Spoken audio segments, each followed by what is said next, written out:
Welcome back, everybody. I'm Sean LaFlock. I'm here with Scotty Hagnes. This is Conversations, Fitness, Wellness, and Longevity. Scotty, how goes it, my man? It's going good. Doing good. Nice, Yeah, man. how about you? I'm doing well. You were away this weekend, right? Yep, last weekend I went to Seattle, so 3 hour drive. My head coach and I went up to the Joel Jamieson's kind of free uh, workshop weekend for BioForce coaches. So Nice. both of us are BioForce conditioning coaches. So it was a kind of a cool gig. I can't really think of any other organization that does something quite like that. It's like you could make it there. You got 2 full days of seminars for zero, and Wow. people from all over the world there. It's kind of funny. There was two guys from Hamburg, Germany, there just separately. They didn't even know each other, but they were the first two guys to arrive, also, which is kind of funny. That's awesome. Um, How, so, how long have you been a BioForce coach there, Scott?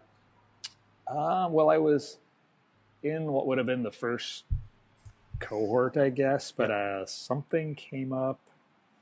I was unable to go to the live seminar. Mm-hmm. Can't remember. So I had him schedule me in for something else. I was going to go to somewhere, Indy maybe for it. Yep. And anyway, then I ended up, he moved it online about that Yeah. time. So I opted for the online version. Yep. So yeah, probably year and a half at least, I Oh, think. nice. Okay. And what does the BioForce coaching entail? So it's all about energy systems development. It's Okay.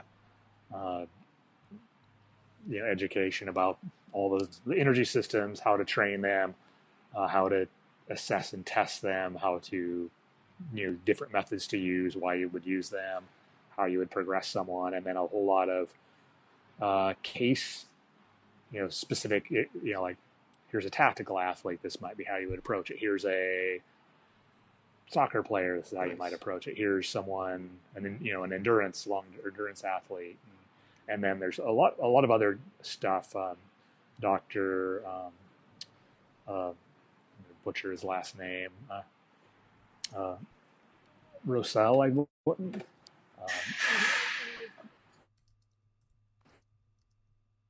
His last name, my brain fart, but you can review like nutrition to support. That's good balanced stuff on how to fuel for doing conditioning workouts, and then Oh, nice. Okay.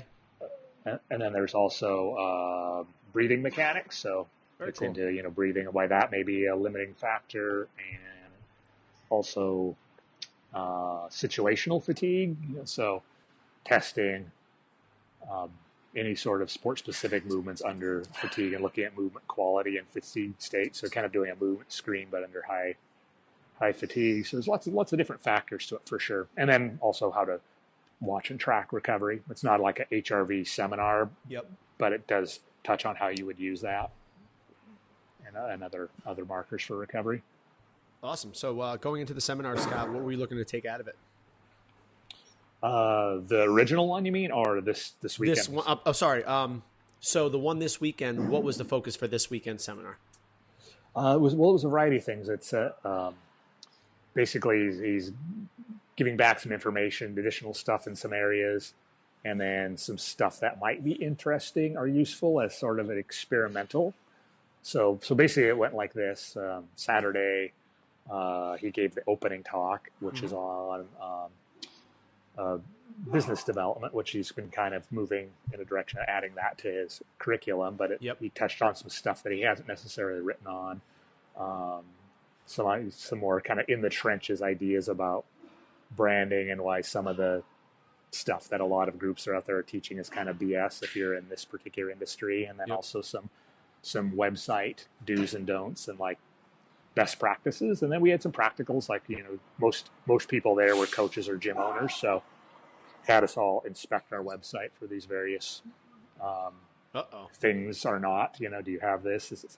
Thankfully, our site hit most of them. It was a pretty good example of the things that he was speaking about. But there was a couple of things that were was like, I should probably tweak this a little bit. That makes sense, um, such as mobile what it appears like on a mobile device, and I don't look at our website on a mobile device very often. Yep. I see it on my laptop, but Yep. not so much on the mobile. And while it's good, definitely I think some good takeaways that I could do better. And then the next one was it was hosted at Vigor Ground Fitness in Renton, Washington. It's a suburb of Seattle.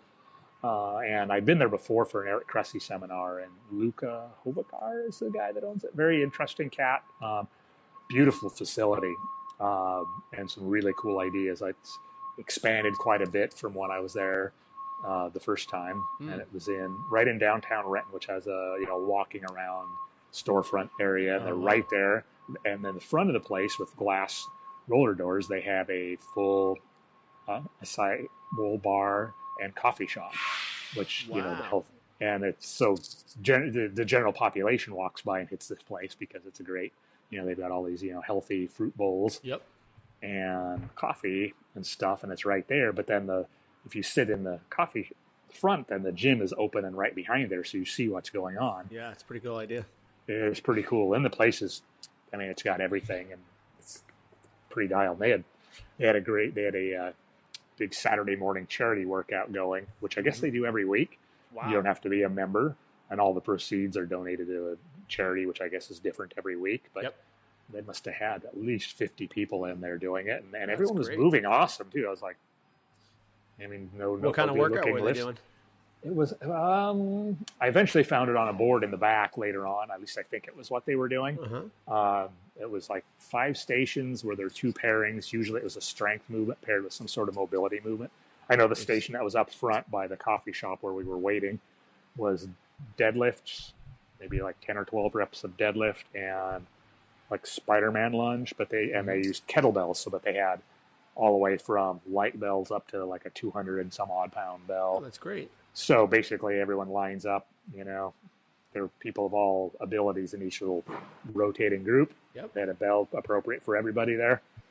And it was a great way to get people in the door. So anyway, he was the second talk, and his was also on business, which he does some consulting. And it was about customer service and how that's where a lot of gyms drop the ball is, they may have a good way to get people in the door. They might deliver a great training product, but they don't necessarily take care of the client in a way that's really optimal, particularly after you first get them in and they're still kind of intimidated by, the hand holding and how to get them integrated in the process. And it really, some light bulbs went on for me of like, I can see where that, I never really saw it quite from that perspective, once you think, oh, they're good, they're here now, but like really improving that experience and some things that certainly could be better, I think.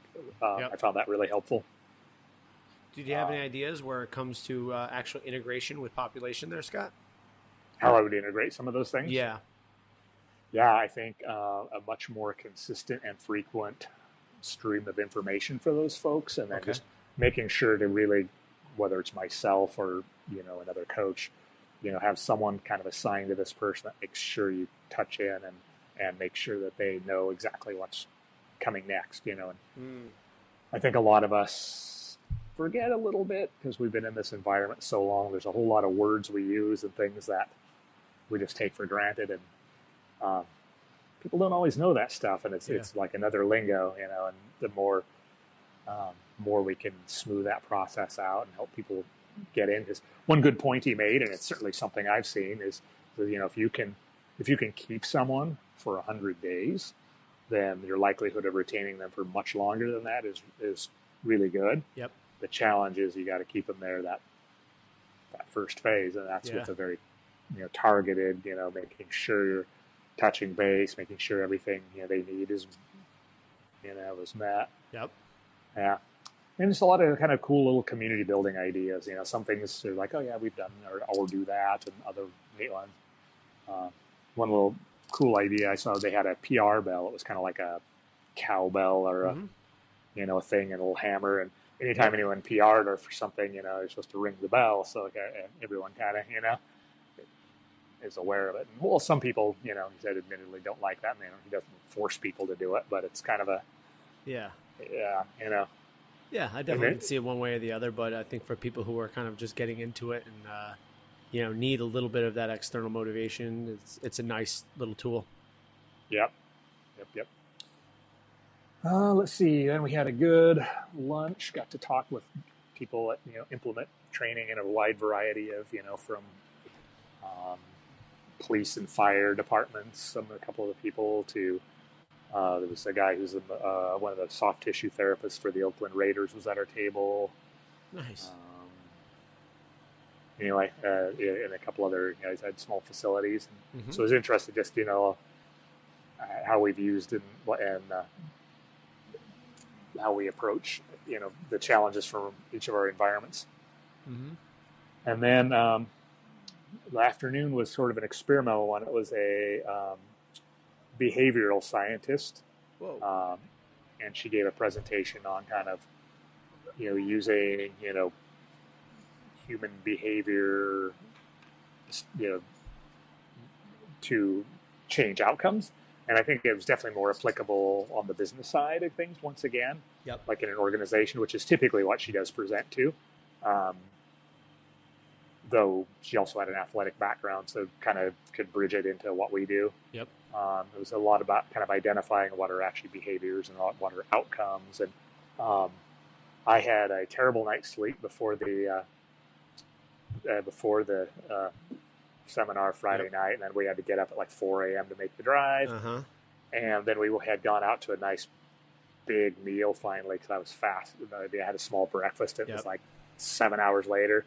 So for this afternoon presentation, I was admittedly in a little bit of a food coma and struggling a little. So I may not have retained as much of that one as ideal. Then let's see, we went out to the most amazing Asian buffet that was like this indoor place. It was probably as big as a football field. It was insane. But everyone got nice and stuff, chatted with a bunch of other coaches. And the next day was morning was Dr.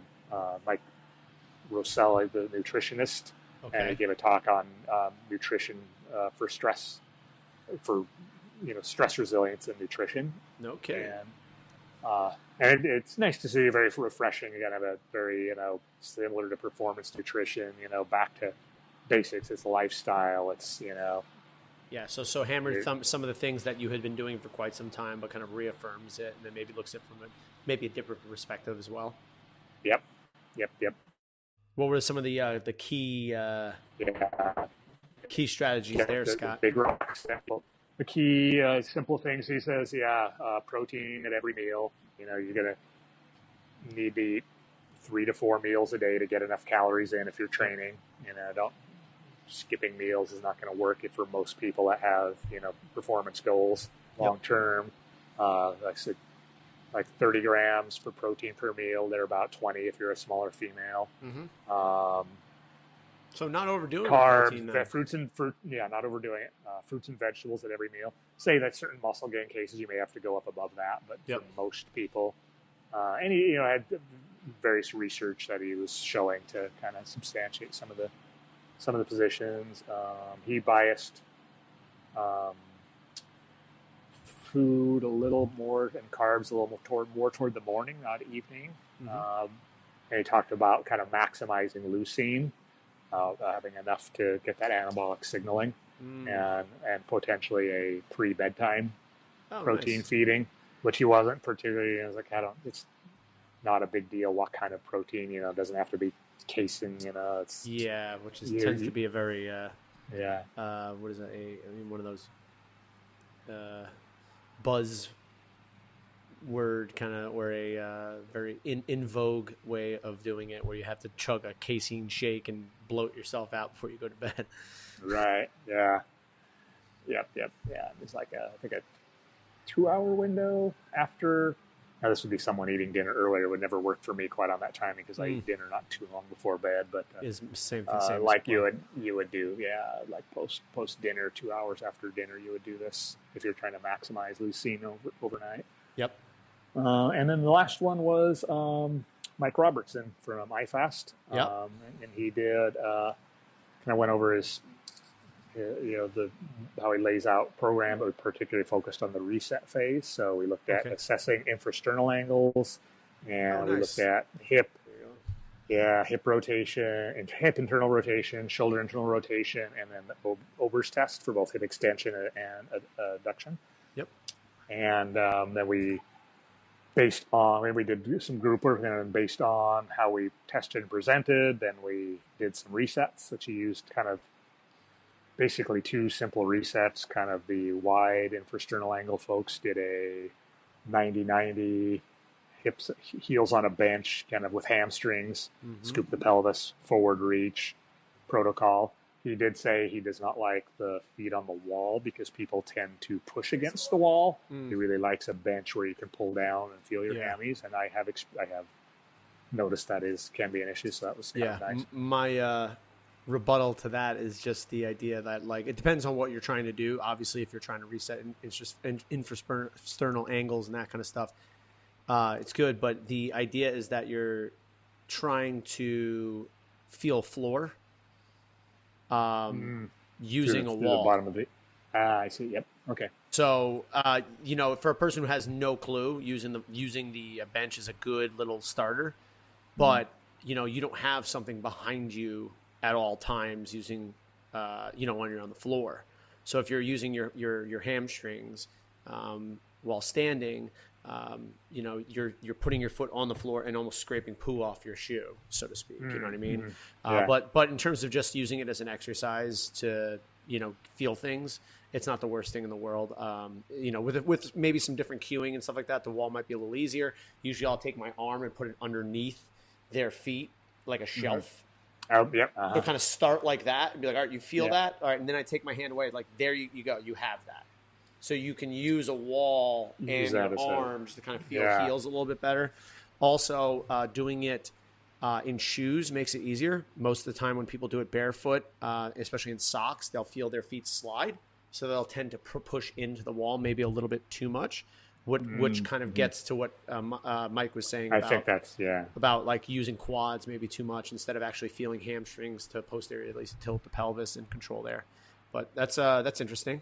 And what was the other reset there, Scott? By the way, that was the wide infrasternal angle. That was wide infrasternal angle. Now, the wide infrasternal angle, what is the presentation of the person's shoulder orientation and like overall rib cage orientation when you see a wide infrasternal angle? So when we're wide, we can assume they're in a hyperinflated, extended posture generally, right? Yep. You're going to see, so some anterior pelvic tilt, things of that nature, inability to internally rotate well at both the shoulder and the hip. Yep. And of course, you're going to fail an Ober's test. Yep. So the reset, we're trying to close that down by driving some exhalation. Yes. Which is why you have the reach and the hamstrings. Got it. Yeah. And then for the narrow infrasternal angle peeps, now we have someone stuck in that state of exhalation more. Yep. And there, the preferred was he called it the lazy bear, but it's basically the all fours belly breathing.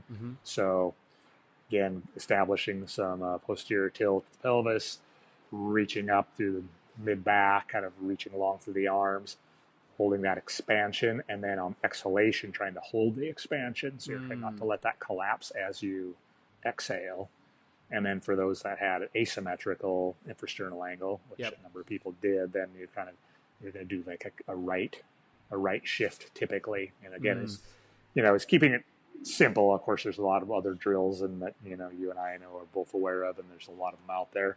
But this was kind of like a down and dirty, being able to do big this bang for your butt. Yes, exactly. And what was the presentation for the narrow infrasternal angle there, Scott? Like, what did that posture kind of look like for that person? Oh, okay. So it's going to be more collapsed, like almost like hunched over. Could be a little bit hunched over. You're still going to see potentially the same faults with an internal rotation. Okay. But maybe not to the same degree. And it's been interesting looking at folks all week, looking at some of these angles. I've seen some real differences between presentation for sure. Did you would you be able to look at somebody and then say, okay, I assume this is what their infrasternal angle is going to look like, but then maybe have tested it and maybe get a contraindication? Or was it pretty much like once you Yeah. kind of saw it, like, okay, this is pretty much what it's going to be? Some of them, now I have an idea of like, what I think I'm going to see. With that said, I've been wrong. Yep. Yeah, for sure. Also encountered one individual whose rectus is so toned up. It was almost impossible to actually find where his abs ended and his rib cage began. Yeah. And, I see that. and I see that sometimes as well, especially in like really, really overtoned and hypertrophy like situations where they're doing, tons of rectus work, tons of sagittal work, no lateral anything, and Right. you try to get them to dance and they ain't dancing. Exactly. You know what I mean? Yeah, They can't yep, feel the rhythm. They can't feel the floor. Yeah. Very Totally, interesting. Yeah, very toned up for stability, very sagittal plane based. Yep. Yeah, and then being lean on top of it, that's like Oh yeah, really hard to. Absolutely. Those freaking upper abs are just popping out on you.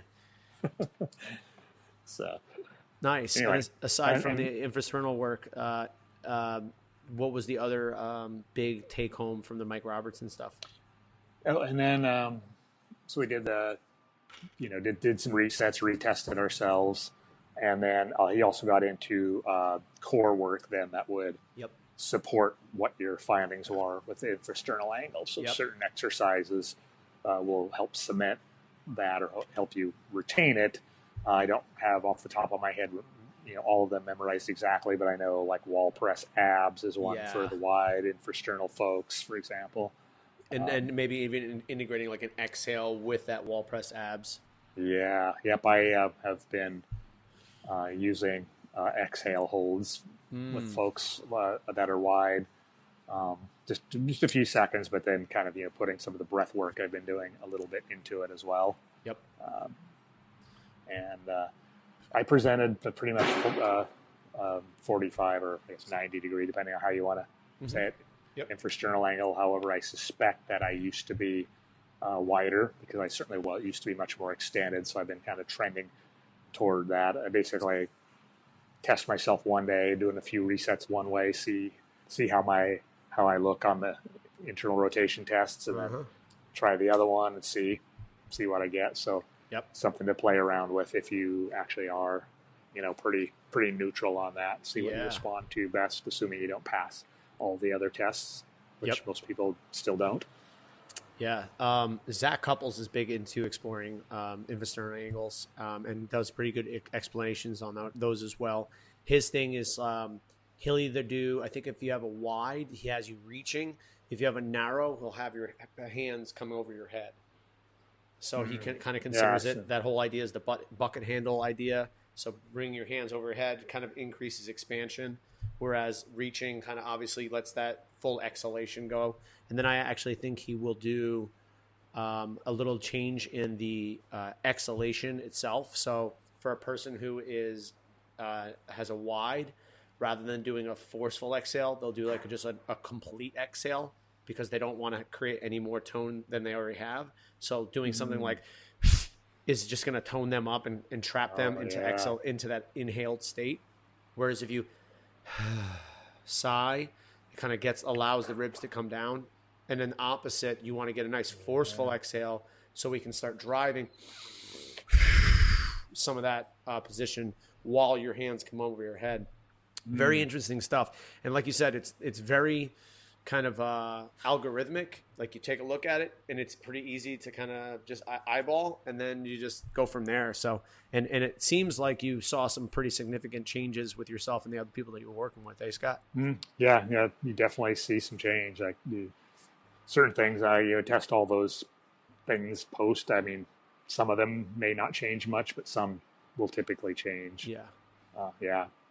Yeah, Zach Couples is a good resource. Actually, I watched 1.5 movement debriefs of his early this morning. Yeah, there's the one he was came out with today, I think, with the pooch belly. Or it was yesterday, maybe, or the day before, the pooch belly, and then like how you reach and that kind of stuff. I got to take a look at that, but he does a pretty good job of explaining some of those things. And I know he has a seminar that he's doing. It's like the Matrix or something like that I'm interested in maybe doing. I'm interested. I just see that he's doing one here in Portland even. So is that right? Yeah. Nice. Yeah, I watched that particular one this morning. It's definitely, if you haven't watched it, definitely do it. He has a good explanation of how you can tell, like basically design your own reach where you need the air to go. And it talks about that. And then the whole pooch belly thing makes perfect sense. I hadn't really thought about, basically the guts and what the pelvic floor, bottom of the diaphragm, is doing, and how that affects position, essentially, of the gut. So it's pretty fascinating. So that one's going on in November, right, Scott? The Matrix one? I think so. Yeah, I think not that far down the 10th line. and 11th. It's a two-day deal. Maybe I'll take a look at some flights, Scott, and I'll head up to Portland. Yeah, I'll dive in and check it out a little more closely. I do have one conflict somewhere. Hopefully, it's not that same weekend. Well, but, that would be pretty awesome to have you up here. Yeah, man. That would be pretty cool. I'll have to take a look and see if that works for my schedule as well. But I would love to get up there and be able to crunch, get the heads together and get through some of this stuff, because I know that it's some powerful things. And I know, if there's one person that I've seen thus far who's completely head over heels in terms of the breathing and performance and all that kind of stuff, it's Zach Couples. And I know, three bald guys together can probably do some good things. Yeah. Yeah, exactly. An old collection of us going. Yeah. Exactly. It's just like, I don't know. Put our heads together. We don't have any hair in the way. Right? I know, right? Exactly. But that's pretty cool. So overall, it was a good experience, Scott? Yeah, it was definitely a fun weekend. It was, got the most amazing night's sleep, too, in a hotel, which was weird. But Saturday night. It was awesome. Outside of the fact that someone left the alarm on for 3:30 in the morning. Oh, no. But shut it off, and we went back to sleep pretty quick. Well, there you go. That's good, man. So it was definitely worth the drive, worth the trip. Yep. Yeah. I'll definitely try and go in the future. He says he's going to make it an annual thing. I guess this is the second annual one. Yeah, I believe I read that as well. I know some other people that I knew who were actually going to make the trip last year and weren't able to. But again, I think this was free, right? If you're a BioForce coach. So what a great resource to be able to get all those people together. And I think it's such a cool thing that Joel's doing. And again, based dollar for dollar and the amount of information that you're getting through the energy system work, it seems like the business work and now all this other performance stuff. I mean, this is, an amazing resource for not only fitness coaches, but coaches in general. Yeah. Yep. Yeah, it's certainly worthwhile info, whether you're training Gen Pop people and just want to know how to improve their conditioning the smart way, or whether you actually have high performers in one of a wide number of sports. This would be super useful. Absolutely. Yeah, sounds good. I think we'll have to dive in a little bit more of those specifics at some point in the near future, but I think that's probably good for today, Scott. You got anything else? No, we got our summer came back, so I'm going to go out and do a little bit of riding. Nice, man. Good for you. Well, I'm Sean LaFlock. You can get me at Sean@CrossFitDelraryBeach.com. I'm Scott Hagness. You get me at Scott@CrossFitPortland.com. All right, Scott. I'll talk to you next week, bud. All right. Talk to you then. Take care.